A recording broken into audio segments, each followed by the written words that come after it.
ገላና ረከሱት ሆኖ በራቁት አዋርድ ነው ያሉት እውነትም ውርደት ማወቅ እስኪከብደን ሴትና ወንዱን የዘንድሮ አዋርድ አሳየን ስንቱን አሃሃ ቀይ በቀዩ አለብሳ አሃሃ ከላይ እስከታች አሃሃ ናዋርዱ ላይ መጣች አሃሃ እትያስካለች እትያስካለች አሃሃ ሲጮ የሚውለው አሃሃ ሌላው በበላው አሃሃ አንድ ዳቦ አጥቶ አሃሃ የተራበው ነው የተራበው ነው።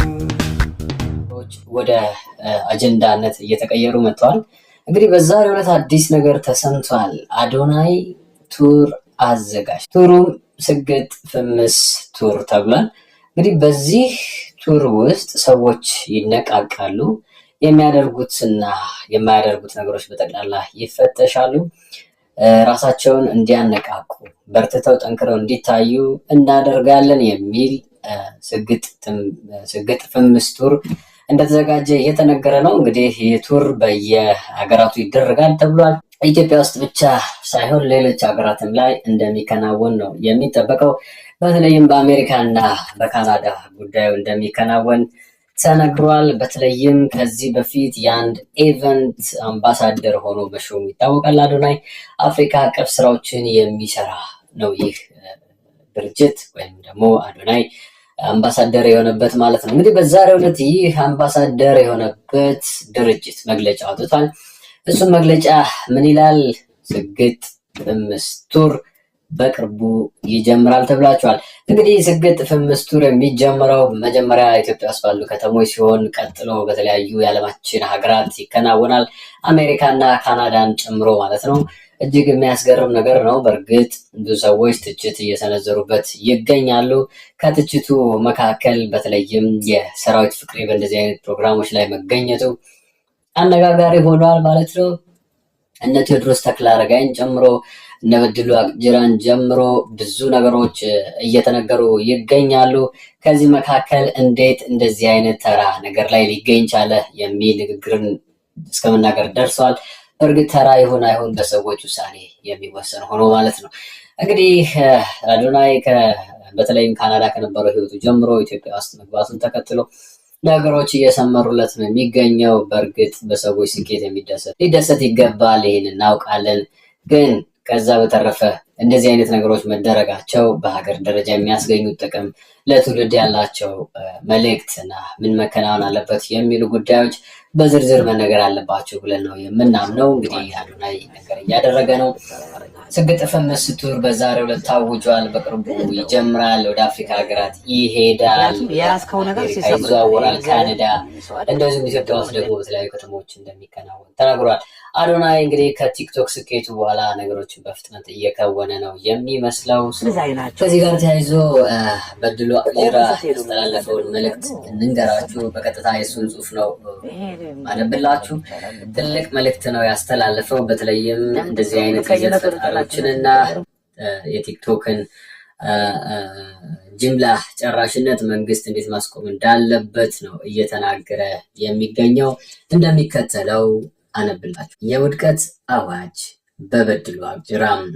እንደ ኢትዮጵያ አየር መንገድ ኢትዮጵያውያን ለደህንነታቸው የቆመ ኃላፊነት የሚሰማው አስተዳዳሪ የሚያገኙት በመጀመሪያ ከ40 በላይ በሚሆኑ ዩኒቨርሲቲዎች ተምረውም ሳይማሩም ተመርቀው ወይም ትምህርታቸውን 12ኛ ክፍል ላይ አቁመው እዚህ ግባ የሚባል የስራ ዕድል በሌለበት ሀገር የሚበተኑ ወጣቶች ማህበራዊ ሚዲያን እንደ ስራ ፈጠራ ዕድል በመጠቀም ራሳቸውን በገቢ ለመደጎም የሚያደርጉትን ጥረት በጅምላ አልቃወምም።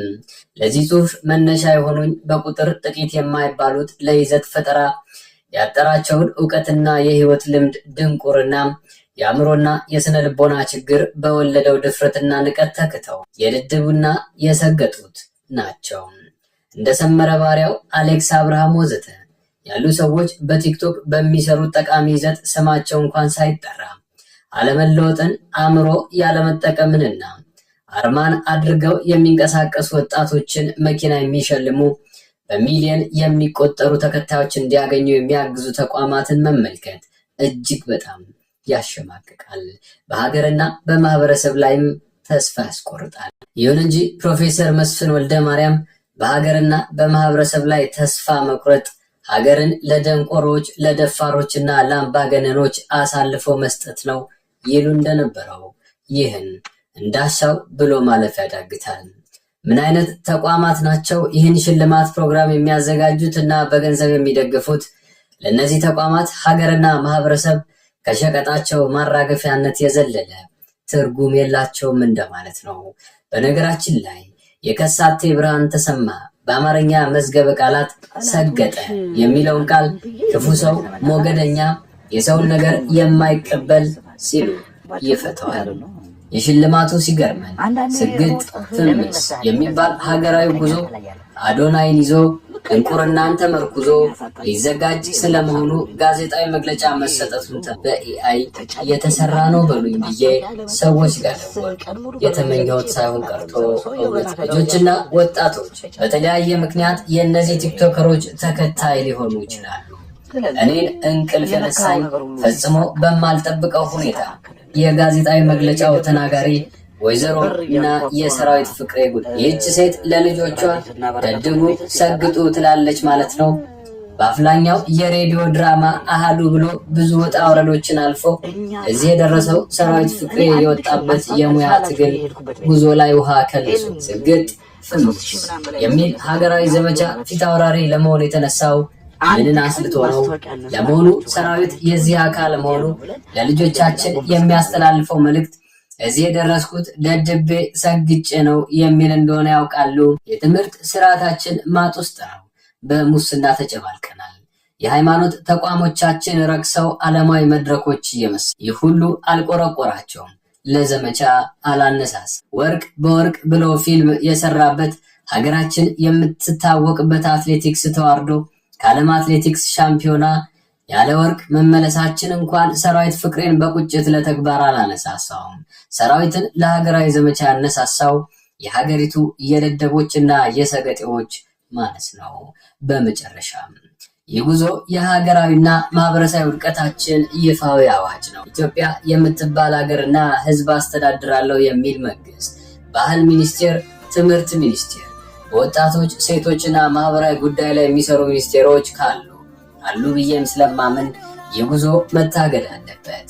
ከዚህ በተጨማሪ በሃይማኖት ስም በአነቃቂ ንግግር ስም በይፋ ማህበረሰባዊ እሴቶቻችንን የሚቃረኑና የዘቀጡ ለማጭበርበር የቀረቡ ይዘቶች በማቅረብ በህዝብ ተከታይ ባልተማረው ማህበረሰብ ስነ ልቦና ላይ የሚጫወቱ የማህበራዊ ሚዲያ ይዘት አቅራቢዎች ላይ ህጋዊና ተገቢ እርምጃ ይወሰድ። ይሄ ሙሉ በሙሉ የበድሉ አቅጅራ ጽሑፍ። እርግጥ ብዙ ሰዎች የበድሉ አቅጅራን ጽሑፍ ደግፈው እየተናገሩ ይገኛሉ። በተለይም የሰራዊት ፍቅሬ በእንደዚህ አይነት ፕሮግራሞች ላይ መገኘት ምንን ታሳቢ ያደረገ ነው የሚሉ ትንታኔዎች ከየሰው ዘንድ እየተሰጡ፣ ሰራዊት ፍቅሬ ይህንን ያደረገበት ዋነኛ ምክንያት እስካሁን አይታወቅም። በእርግጥ ከቲክቶከሮች እና ወጣቶች ግስር እሱ እንደሚለው ጀኔሬሽኑን መተካት አለብን፣ ማበረታታትና ወደዚህ የሚዲያ ቴክኖሎጂ ማቅረብ አለብን ብሎ ያምናል። በእርግጥ እሱ ነው ወይ የሚጣራው? እንግዲህ ክቡራትና ክቡራት፣ በተለይ ከበድሉ አቅጅራ ጽሑፍ እንደምትረዱት ብዙ ትውልዶች የሚጠፉበት ድርጊት ነው እየተከናወነ ያለው። በተለይም የቲክቶክ ክሬቲቭ አዋርድ ላይ እንደተመለከታችሁት የወጣቶቹ አለባበስ የአንዷ ኢቫና እድሪስ የምትባሏ ሴት የለበሰችበት መንገድ፣ ትውልዱን ያሸማቀቀችበት መንገድ፣ በእርግጥ ወጣቶች ወዴት እየሄዱ ነው ያስባለችበት መንገድ እጅግ በሚቀፍ መልኩ ነው የተመለከትኩት። ያሳዝናል። ምን ትላለህ ነው። ትውልድ እየጠፋ ነው። ሰዎች ቲክቶከር መሆን አላማቸው እያደረጉ ነው። እየሰገጡ ፈመስን፣ እየሰገጡ ገንዘብ ሰራን፣ እየሰገጥን እየደደብን ከአእምሮ ከአሰላሳይነት እየወጣን እንደዚህ ሚሊዮኖች እየተሸለምን ነው የሚል መልእክት እየተላለፈ ነው። ምንድነው እየጠበቀን ያለ ነው? ህፃናት ምንድነው የሚማሩት? ምንድነው እየተማሩ ያሉት? አንድ ዶክተር፣ አንድ አስተማሪ፣ አንድ ወታደር በማይከበርበት በዚህ አንድ ቲክቶከር ወጥቶ መድረክ ተዘጋጅቶለት ተጨብጭቦለት መኪናና ሚሊየንስ ብር የሚሸለምበት አሰራር ከየት ነው የመጣው? ማን ነው ሽልማቱን እያዘጋጀ ያለው? በእርግጥ ምን መልእክት ነው ለማስተላለፍ እየተፈለገ ያለው? ትውልድ እየጠፋ እየተገደለ አይደለም ወይ? እስቲ አንድ ሃይ ስኩል ሂዱ፣ አንድ ጁኒየር ቱቴት ሂዱ። ህፃናት ምንድነው ፍላጎታቸው? እንደ አዶናይ መሆን፣ እንደ ጆን ዳንኤል ቲክቶከር መሆን፣ እንደሚታወቁት ቲክቶከሮች ቲክቶከር ሆኜ ብላ ብላ ብላ ብላ ብላ። አረ ሰዎች የዛሬ 20 ዓመት የዛሬ 10 ዓመት ዶክተር አይኖረንም። የዛሬ 10 ዓመት የሚያስተምር እውቀትን የሚዘራ አስተማሪ አይኖረንም። ሀገሩን የሚጠብቅ ወታደር አይኖረንም። ወጣቶች በየትኛው አቅጣጫ ነው እየሄዱ ያሉት? ምንድነው እየተሞገሰ ምንድነው እየተንኳሰሰ ያለው? በዚህ ሲስተም ውስጥ የሀገራችን ባህላዊ ህጋዊ ስትራክቸር እየተጣሰ ነው። አንድ ሴት ልጅ ራቁት ለብሳ እዚህ መድረክ ላይ ስትገኝ በኢትዮጵያ የወንጀለኛ ህግ እንኳን መጠየቅ ያልተቻለበት ምክንያት ምንድን ነው? ደሊበሬት ነው ወይ አክሽን? ለሀገር የምታስቡ ሰዎች ለምሮ ዝም ያላችሁት? ለምሮ እንደቀላል ያለፋችሁት? ነገ እኮ ይደገማል። ወንድ ልጅ የሴት ልብስን ለብሶ አደባባይ እየታየ በኢትዮጵያ ህግ የማይፈቀዱ ብዙ ነውሮች እየተፈጸሙ አንድ ሰው ምንም ረብ የለሽ ስራ ሳይሰራ የሚጠቅም ነገር ሳያደርግ ሀገር የሚቀይር ነገር ሳያደርግ ትውልድ የሚተካ ነገር ሳያደርግ 1 ሚሊዮን ብር 2 ሚሊዮን ብር በስማይል ቻሌንጅ ስለሳቀች 1 ሚሊዮን ብር። ዶክተሮቻችን ከእግዚአብሔር በታች ሆነው ነፍስን የሚያድን ህይወታቸውን አሳልፎ የሰጡ ዶክተሮች እንኳን በጅምታ አይታችኋል አይደለም እንዴ? ህዝብ ለማዳን ሰው ለማዳን እነዚህ ሰዎች ይበረታታሉ። ሲስተሙ ምንድነው እያበረታታ ያለው? ምንድነው እየገደለ ያለው? ፊክሽንስ ነገሮች፣ ከ1 ዓመት ከ2 ዓመት የማይዘሉ ነገሮች፣ ሲስተም ያልሆኑ ስትራክቸር ያልሆኑ ሀገርን ሊያድኑ ሊጠብቁ የማይችሉ ነገሮች ላይ ነው ኢንቨስት እያደረግን ያለ ነው። አሁን ላይ ሀገርን የሚጠብቁ እንደ ሕክምና፣ እንደ ትምህርት፣ እንደ ውትድርና ሌሎች መሰረታዊ እሴቶቻችን እንዲወድቁ ነው እየተሰራ ያለው። ማን ነው እየሰራ ያለው? ለምንድን ነው ይሄ ነገር የማይተቸው የማይወቅሰው? ለምንድን ነው የማያሳስበን? የዛሬ 10 ዓመት ላይ ዶክተር ሆናለሁ የሚል ተማሪ አታገኝም። ዛሬ ዶክተር መሆን የሚፈልግ ሰው የለም። መምህር መሆን የሚፈልግ ሰው የለም። ስለዚህ አረቃችሁ አስቡ። ዛሬ ህፃን የሆነ ልጅ የዛሬ 20 ዓመት ሊገጥመውን ጣፋንታ አስቡት። የዛሬ 20 ዓመትማ ጭራሽ አይደለም ዶክተር ሆናለሁ መሰራት አለበት። መንግስት እርምጃ መውሰድ አለበት። ኮንተንት ክሪኤተር የሚባሉት ላይ እርምጃ መውሰድ አለበት። ላይቭ ቁጭ ብሎ ገብቶ ሲሳደብ የሚውልን ሰው፣ ብልግና ነገር ሲያደርግ የሚውልን ሰው የሃይ ስኩል ተማሪን አስገብቶ በቲክቶክ ላይቭ እንደዚህ አድርጊ እያለ የብልግና ትምህርት የሚያስተምር ሰው ተጋብዞ መድረክ ላይ ይገኛል። ምን አይነት ነገር ላይ ነው የደረስነው ጋይስ? እንዴ ልንጠይቅ ይገባል። ሀፍቶ አስክ መንግስት እርምጃ ሊወስድ ይገባል። ቻይና ሂዱ። ቻይና ይህን ቲክቶክ ፈጠረች፣ ትጠቀምበታለች? አትጠቀምበት። ማነው ይጠቀም? እኛ አፍሪካውያን፣ ሌሎች አለማት። እሷም ነው የምትጠቀመው። የራሷ የሆነ የቲክቶክ ቨርዥን አላት። እሺ አልጎሪዝሙ ምን ላይ ነው የሚሰራው? ቴክኖሎጂ ላይ፣ ህፃናት የሚማሩበት ላይ፣ የሚያድጉበት ላይ፣ ትውልድ እየገነቡበት ነው። እኛስ ትውልድ እያጠፋንበት። እስቲ ግቡና ሰርች ባር ላይ ግቡ። ሰዎች የሚጽፉትን እስቲ ሰርች የሚያደርጉትን እስቲ ሁሌ ወደኋላ ሁሌ ወደፊት እንኳን ያሳዝናል። መጠየቅ አለበት። ባህልና ወጣቶች ስፖርት ሚኒስቴር መጠየቅ አለበት። ትምህርት ሚኒስቴር ወጣቶች መጠበቅ አለበት። መንግስት ወጣቶችን መጠበቅ አለበት። ኮንቴንት ክሬተሮች ስርዓት እንዲይዙ መደረግ አለበት። አልጎሪዝሙ እንዳይሰራ መደረግ ያለባቸው ብዙ ነገሮች አሉ። እኔ በጣም ነው መሰገው ጋይስ። የዛሬ ምናምን ዓመታት ሰውን አክሞ የሚያድን ዶክተር የጤና ባለሙያ አይኖርም። አሁን ላይ አትሊስት ያሉት እንኳን በበፊቱ ስርዓት የመጡ ናቸው። ዛሬ ላይ ሐኪም ቤት ስትሄዱ የምታገኛቸው ሐኪሞች፣ ትምህርት ቤት ስትሄዱ የምታገኛቸው አስተማሪዎች በተጣመመ ስርዓትም ቢሆን ተለፍተው ተደክሞ የመጡ ናቸው። አሁንስ ወደፊት ሂዱና ጠይቁ። ሃይስኩል ሂዱና ጠይቁ። ጁኒየር ትምህርት ሂዱና ጠይቁ። ኬጂ ምን መሆን የምትፈልጉት? ቲክቶከር ምን መሆን የምትፈልጉት? ዩቲዩበር ምን መሆን የምትፈልጉት? የሶሻል ሚዲያ ኢንፍሉዌንሰር። እሺ ዶክተር ከየት ነው የምታመጣው? አስተማሪ ከየት ነው የምታመጣው? ሀገር የሚጠብቅ ወታደር ከየት ነው የምታገኘው? ወታደሮች ሳይቀር ቲክቶከር ነው። የሶሻል ሚዲያው ኢንፍሉዌንስ ማኔጅ መደረግ አለበት። መንግስት እዚህ ላይ ሊሰራ ይገባል። በጥቅሉ ትውልድ እያጣን ነው ጋይስ። ወደ አእምሯችን መመለስ አለብን። ፎሎ የምናደርገውን ማወቅ አለብን። ማበረታታት ያለብን ነገር ማወቅ አለብን። ጥያቄዎች መጠየቅ አለብን። እርምጃ እንዲወሰድ መጠየቅ አለብን። ሀገር እየሞተ ነው። ትውልድ እየጠፋ ነው ጋይስ። እንደ ቀላል የሚታይ ነገር አይደለም ብዬ ነው ማሰብ። ስለዚህ በዚህ መልኩ እንዲሆን ነው የምፈልገው። አስተያየቴም በዛ ላይ መሰረት ያደረገ ነው። አብራችሁን ስለነበራችሁ እናመሰግናለን።